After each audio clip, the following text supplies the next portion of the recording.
Olá, tudo bem? Meu nome é Jorge Damasceno e neste vídeo daremos início ao curso de circuitos elétricos, a disciplina essencial para a engenharia elétrica. Todos aqueles que estão estudando engenharia elétrica precisam conhecer, as bases, os conceitos, e como aplicar, esse conhecimento de circuitos elétricos. Espero, que você tenha um bom aproveitamento nesse curso, especificamente hoje na primeira aula, que trataremos sobre conceitos básicos, na parte 1.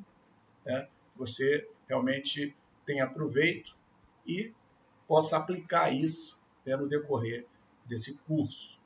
Caso você deseje contratar aulas particulares ou monitoria, tanto presencial quanto remota, eu deixarei no final desse vídeo meu WhatsApp para o seu contato.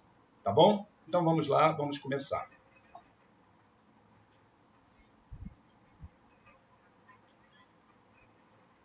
Circuitos elétricos, conceitos básicos, introdução.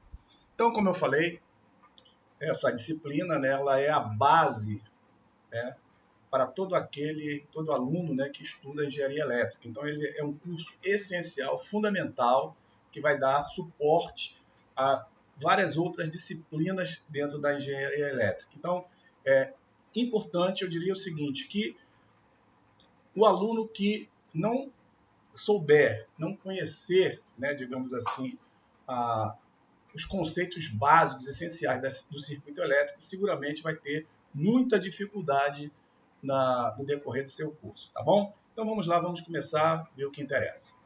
Então, na engenharia elétrica, estamos sempre interessados em transferir energia de um ponto para outro, o que requer a interconexão de dispositivos elétricos. Então, qualquer tipo de projeto, de empreendimento dentro da área da engenharia elétrica, sempre você vai estar trabalhando de uma forma ou de outra, transferindo energia de um ponto para outro, tá bom?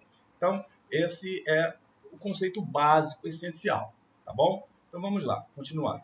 Tal conexão é referida como um circuito elétrico, ok? E cada componente desse circuito é conhecido como um elemento, tá bom?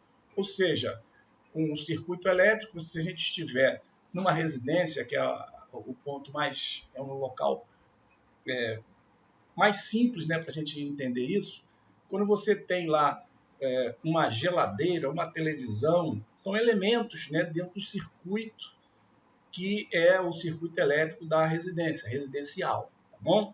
Então, você tem a fonte, que é a concessionária de energia, que disponibiliza para você ali o ponto, para você utilizar, consumir a energia, e dentro da sua casa, as tomadas e tudo mais, correspondem pontos que você pode conectar elementos que vão fazer parte desse circuito elétrico. Ok? Então, seguindo. Um circuito elétrico é uma interconexão de elementos elétricos, como eu acabei de dizer no exemplo da casa, a geladeira, a televisão, o ar-condicionado, todos esses elementos estão conectados em tomadas, que compõem o circuito elétrico. Um circuito elétrico mais simples é o que a gente vê nessa figura, composto aí por uma bateria, um fio, que faz a conexão, a ligação, com os elementos, no caso aqui o elemento é a lâmpada, e essa bateria ela vai disponibilizar, quando você conectar através desses fios de ligação, fechando o circuito, ela vai disponibilizar a corrente que vai realmente transferir a energia necessária para que a lâmpada seja acesa, ou seja, ela possa operar, tá bom? Então, um circuitozinho bem simples é o que a gente vê aí nessa imagem. Um circuito elétrico simples, o qual é constituído de 3 componentes básicos, como a gente já falou. Uma bateria, que é a fonte geradora da energia, uma lâmpada, que é o elemento que vai consumir a energia gerada pela bateria, que é a carga, e fios conectores, que realmente são os responsáveis para as conexões e a montagem do circuito elétrico. 2. Sistema Internacional de Unidades SI, Sistema internacional. Ou uma parte essencial, né, do estudo dentro da engenharia é você ter a habilidade de conhecer as unidades, né, de medidas, né? E o sistema internacional ele nos dá realmente a direção a seguir, né? Ou seja, se não houvesse uma coordenação e, digamos assim, um regulamento que determinasse, haveria realmente muitas, cada um aplicava da forma que quisesse, tá?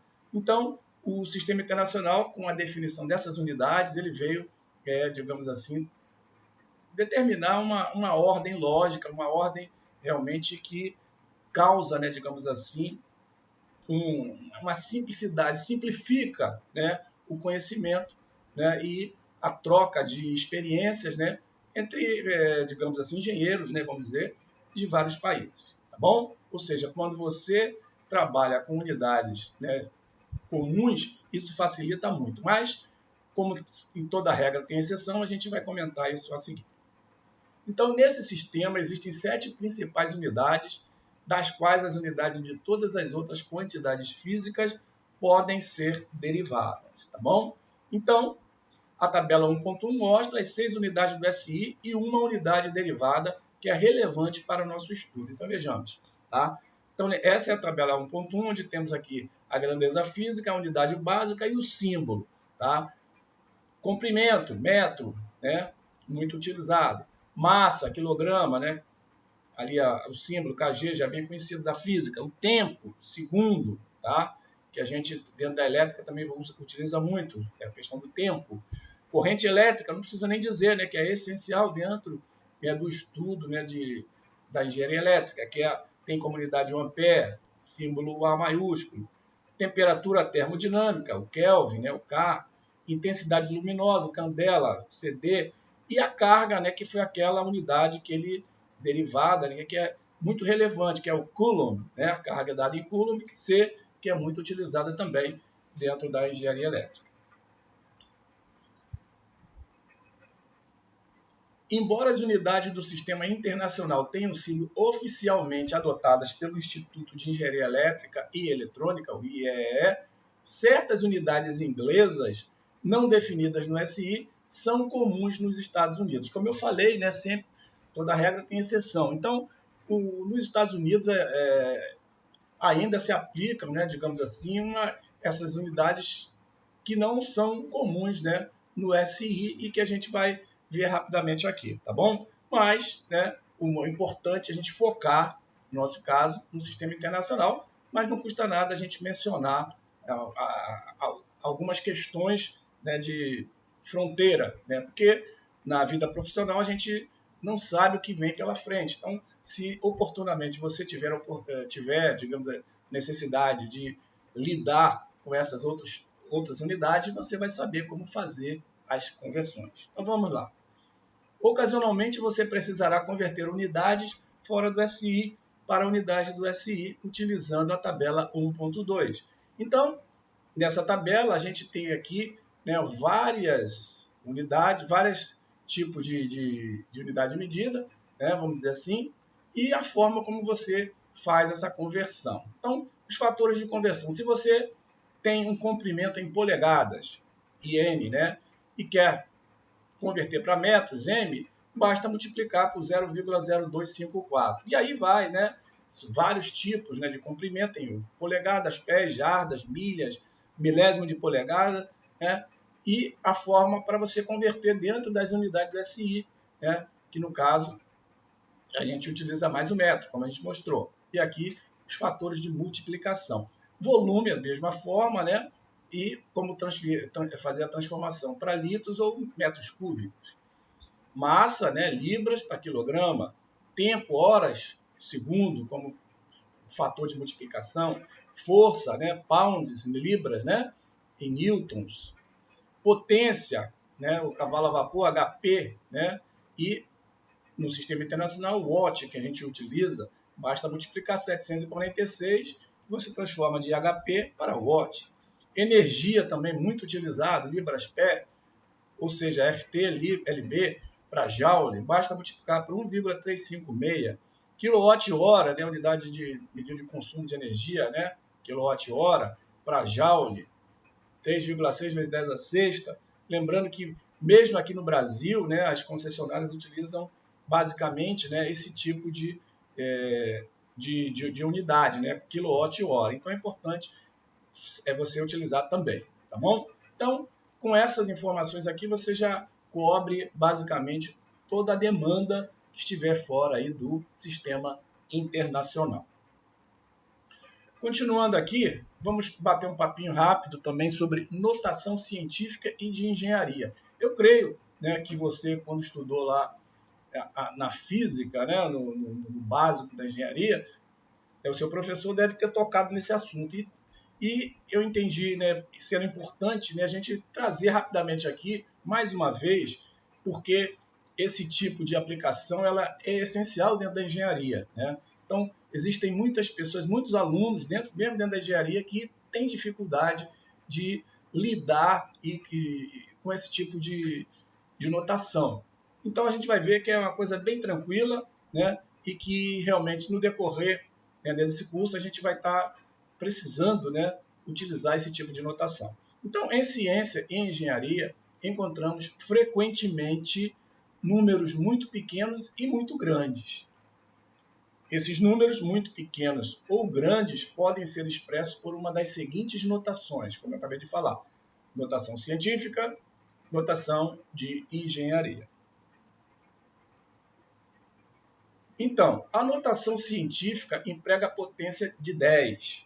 Nesse tipo de notação, um número é normalmente expresso como x, yz vezes 10 elevado a n. O que é isso?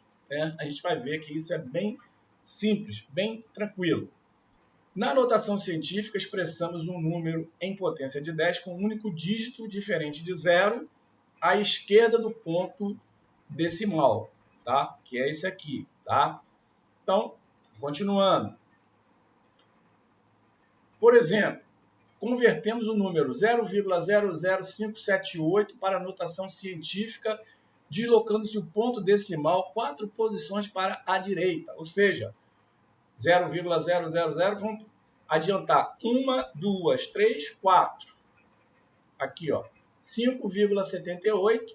Se eu desloquei para a direita a vírgula, a potência de 10 negativa, né? Vezes 10 a menos 4.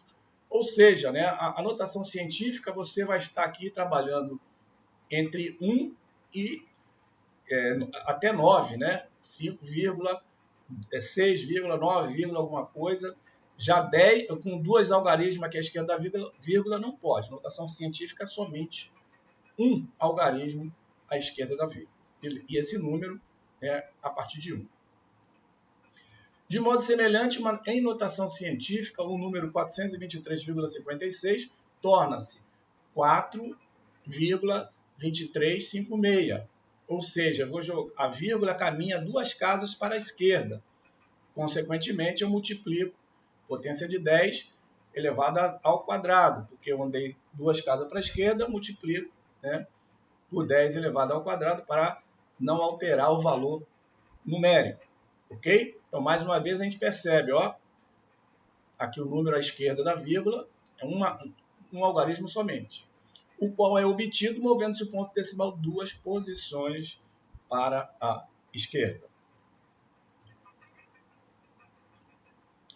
Em engenharia, geralmente na teoria de circuitos, em particular, temos maior interesse pela notação de engenharia, tá? Mas né, você vai encontrar muitas das vezes também a notação científica.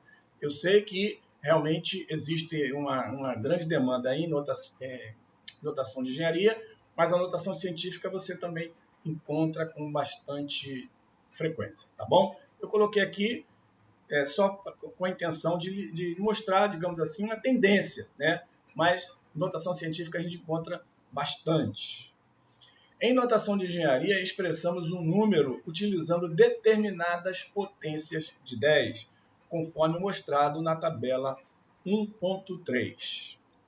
Então, temos aqui, né, os prefixos adotados no sistema internacional, né, das potências de 10. A gente começando aqui, né, a partir do que as positivas, depois a negativa.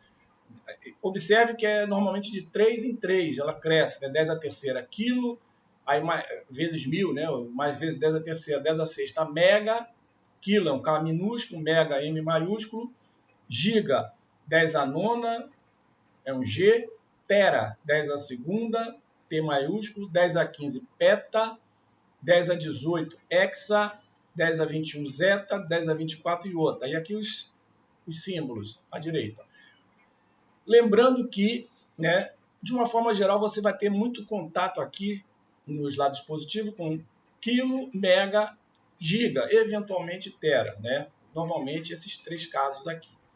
E nos valores, né, com números elevados a expoente negativo, começa 10 a menos 3 o mili, né? O mili com M minúsculo, 10 a menos 6 o micro, tá? Aqui o símbolo de micro, 10 a menos 9 nano, N minúsculo, 10 a menos 12 pico, 10 a menos 15 fento, 10 a menos 18 ato, que é o A, e o fento é F minúsculo, ato A minúsculo, 10 a menos 21 zépito, é o Z minúsculo, e 10 a menos 24 iocto, Y minúsculo. Da mesma forma, você vai encontrar com bastante frequência dentro da área de engenharia, né?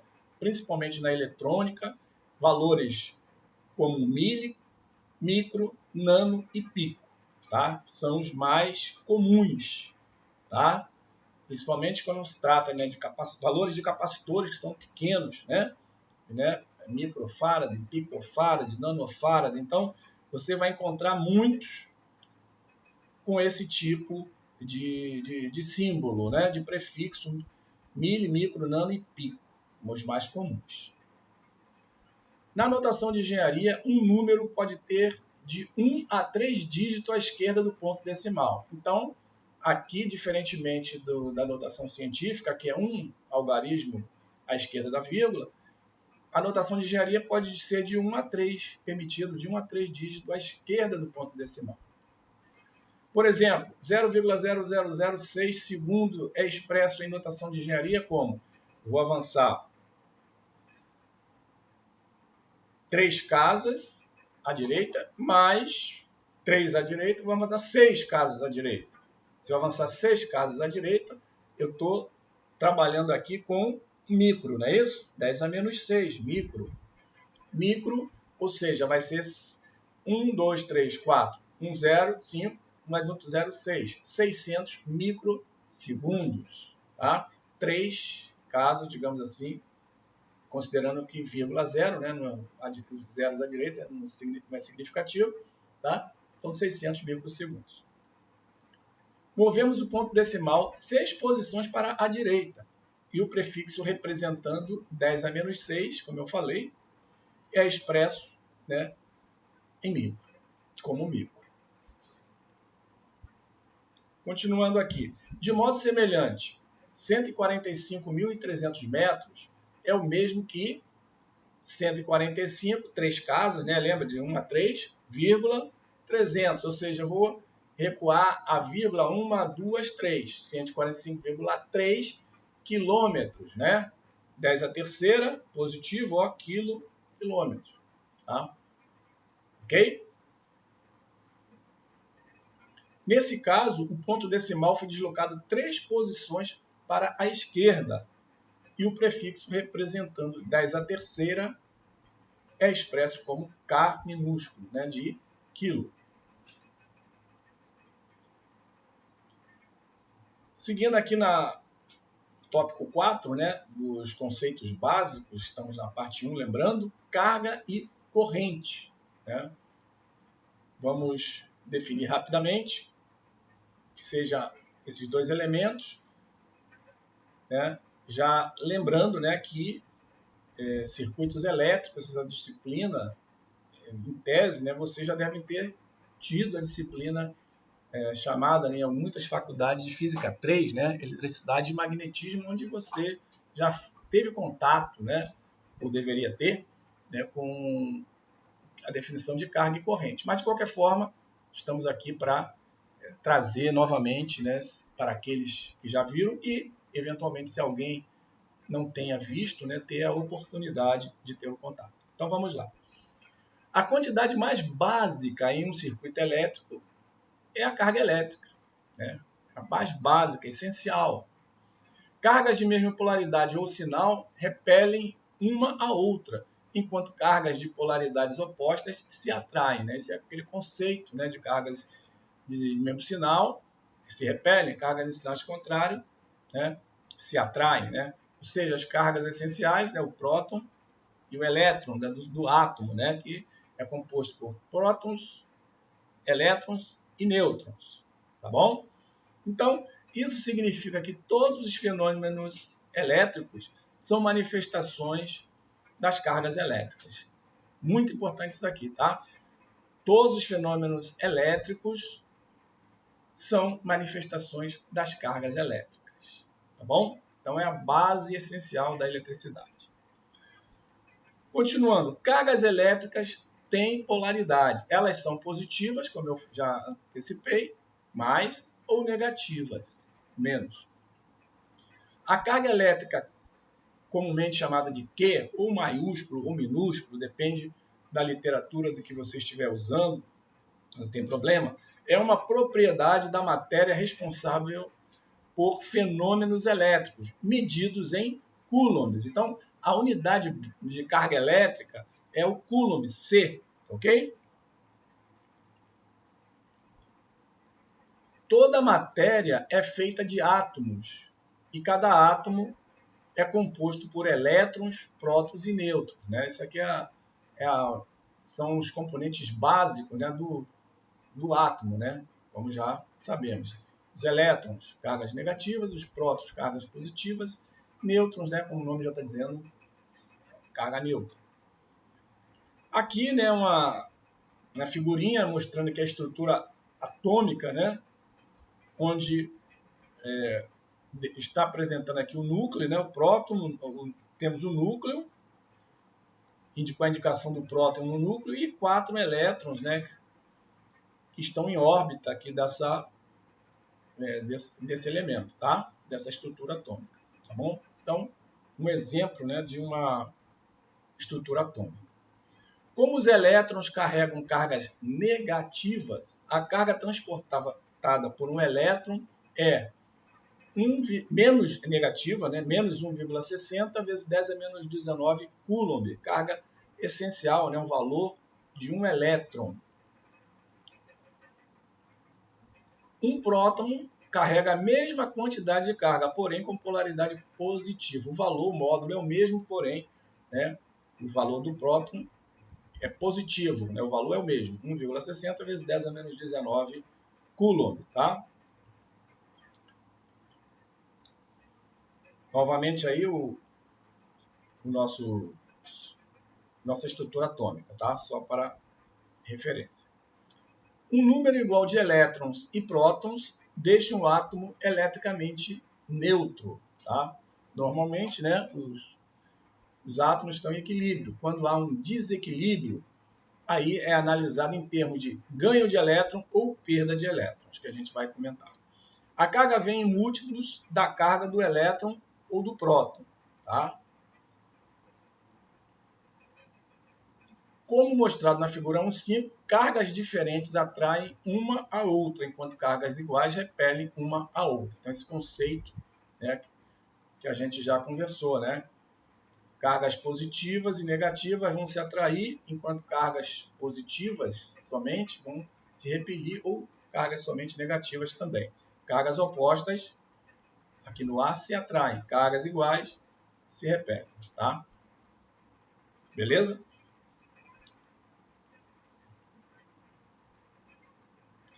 Pontos que devem ser observados sobre a carga elétrica, tá? Vamos listar aqui. O coulomb é uma unidade grande para as cargas. Um ponto interessante para a gente observar. Em 1 coulomb de carga existem 1 sobre 1,602 vezes 10 a 19 a menos 19, né? Que é igual a 624, 6,24 vezes 10 a 18 elétrons, tá? Aqui em termos de elétrons, ok? Então, 1 coulomb, a gente tem essa quantidade, 6,24 vezes 10 a 18 elétrons. Assim, valores práticos ou de laboratórios para as cargas são da ordem de picocoulomb, nanocoulomb ou microcoulomb, como a gente falou, né? O pico, nano ou micro, tá? Ou seja, 10 a menos 12, 10 a menos 9, 10 a menos 6. Pico, 10 a menos 12, nano, 10 a menos 9, ou micro, 10 a menos 6. Tranquilo? Continuando, as cargas que ocorrem na natureza são múltiplos inteiros de carga de um elétron, como a gente viu. Tá? Aqui eu não coloquei o sinal negativo, mas já é sabido, como a gente já mostrou anteriormente. Um elétron é 1,602 vezes 10 a menos 19 coulomb. Ok? Isto é, a carga Q é igual a NE, sendo N um número inteiro. Tá? Ou seja, normalmente você vai ter uma quantidade que vai multiplicar a unidade básica, no caso do elétron, que é, se for um elétron, aqui o botão está positivo, que é o valor E, né? A carga E, mas se for uma carga positiva, a gente sabe que é mais 1,602 vezes 10 a menos 19. Se a gente estiver tratando essa carga que já for o próton, então ela vai ser negativa, ou desculpa, positiva. Tá? Positiva se for o próton e negativa se for o elétron. Tá bom? A lei da conservação de carga estabelece que a carga não pode ser criada nem destruída, apenas transferida. Tá? Outro ponto importante é a lei da conservação das cargas. Tá?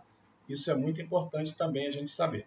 Assim, a soma algébrica das cargas elétricas em um sistema fechado não vai se alterar. Né? Ou seja, ou ela vai ganhar elétron, ou vai perder elétron, mas dentro daquele sistema, né, digamos que ela faz parte, né, no final das contas, não vai surgir um elétron, uma carga, vai se perder um elétron do nada, né, sem que haja o controle dentro daquele universo, dentro daquele contexto. Então, de acordo com a lei da conservação de carga, né, a carga não pode ser criada nem destruída. Né? Ela simplesmente vai ser transferida. Ou vai para um outro sistema, ou, digamos, vai para outro sistema, fazendo com que esse sistema ele fica carregado positivamente, ou seja, com perda de elétrons, ou ele vai ganhar um elétron e com isso vai ficar carregado negativamente, ou seja, com excesso de elétrons. Então, não há uma destruição do elétron, ou de alguma forma essa carga ela é apenas transferida caso necessário, tá bom? Considere agora o fluxo de cargas elétricas. Tá? Quando um fio condutor consistido em trilhões de átomos é conectado a uma bateria, lembra lá daquele circuitinho simples que a gente mostrou logo no início, né, que tem uma bateria, os fios, 2 fios ligando e uma lâmpada. Né? Então, é basicamente isso que a gente está falando. Quando um fio condutor consistido em trilhões de átomos, né, que compõem aquele fio, é conectado a uma bateria, as cargas são forçadas a se mover devido àquela fonte geradora de energia, que no caso seja a bateria. As cargas positivas movem-se em uma direção, enquanto as cargas negativas movem-se na direção oposta. Está lembrado que quando a gente falou que cargas de sinais contrários se repelem, cargas de mesmos sinais se atraem. Ou desculpa, cargas de sinais contrárias se atraem e cargas de mesmos sinais se repelem. Positivo com positivo, né, os prótons vão se repelir. Negativo com negativo, repelir. Positivo com negativo ou negativo com positivo, elas se atraem. Então, devido à polaridade, né, da bateria, logicamente que a gente vai ter elétrons se deslocando do polo negativo da bateria para o positivo. Tá? E o inverso vale também. Né? Os prótons, né, tendem a ficar, né, para o lado negativo da bateria. Tá? A gente vai comentar rapidamente sobre a convenção de movimentação dessas cargas, que a gente vai definir em seguida. Esse movimento de cargas cria uma corrente elétrica, acabei de falar. Então está aqui, né? A movimentação de cargas é o que a gente denomina de corrente elétrica, tá? Ou seja, conceito importantíssimo dentro da eletricidade. É convencionado adotar a direção da corrente como o movimento das cargas positivas, né? Pode parecer até uma novidade, né? Mas essa convenção é fundamental. Para efeito de convenção, a corrente que a gente vai estudar, ela vai estar se movimentando no sentido, né, do movimento das cargas positivas e não no movimento dos elétrons, como seria mais lógico, né, vamos dizer assim. Então, corrente elétrica está em conformidade com a direção e sentido das cargas positivas, que é, logicamente, como eu já falei, oposto ao fluxo das cargas negativas, né, que são os elétrons, conforme ilustrado na figura 1.6 que a gente vai acabar de mostrar. Então, temos aqui mais um circuitinho, né, simbolizando, né, a fonte, a bateria. Já vou adiantar, né, no caso aqui uma bateria, onde o lado positivo da bateria é o tracinho maior e o lado negativo da bateria é o menor. No sentido da corrente, como foi falado, é no sentido das cargas positivas. Então, sai do positivo. Então, a setinha da corrente, ó, está indo do positivo, do lado positivo da bateria. Enquanto que os elétrons, a carga negativa, ó, ela sai do negativo da bateria para o positivo da bateria. Então, sentido contrário. Então, a corrente está no sentido contrário aos elétrons, as cargas negativas. Corrente elétrica devido ao fluxo de cargas elétricas em um condutor. Tá bom?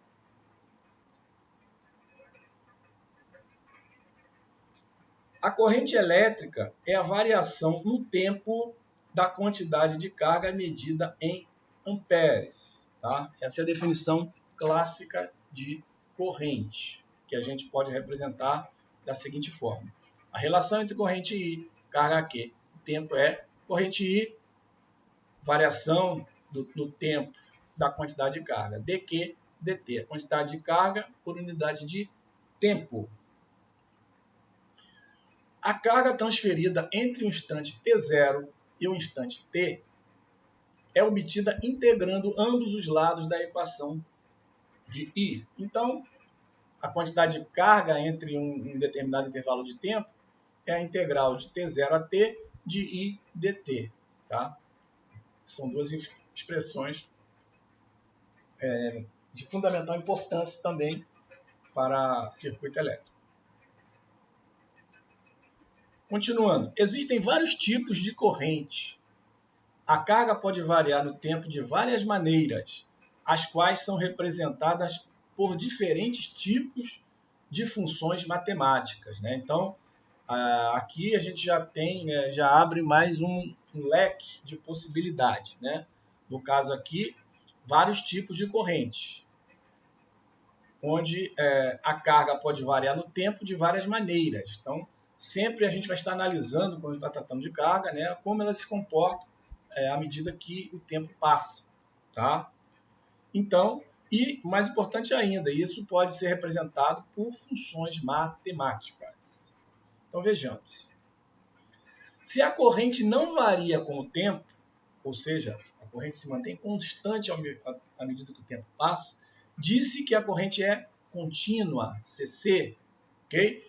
Quando eu falo de corrente contínua, é uma corrente que ela é constante, não varia no tempo. Essa é a corrente criada por uma bateria, como a gente viu, né? Onde você tem ali os dois polos, né? Positivo e negativo. Né? É uma corrente constante, né? Como a gente está falando aqui, corrente contínua. O símbolo I maiúsculo é utilizado para representar uma corrente constante, ou contínua, tá? I maiúsculo. A corrente contínua é a corrente que permanece constante no tempo, tá? Para a gente fixar o conceito de corrente contínua. E um gráfico específico de corrente I em função do tempo, né? Ela tem lá um valor específico, tá? Não variando à medida que o tempo está passando. Tá? Tempo zero tem ali o valor da corrente, um valor especificado, I maiúsculo, em amperes, né? E esse valor fica mantido constante, ou seja, paralelo ao eixo das abscissas.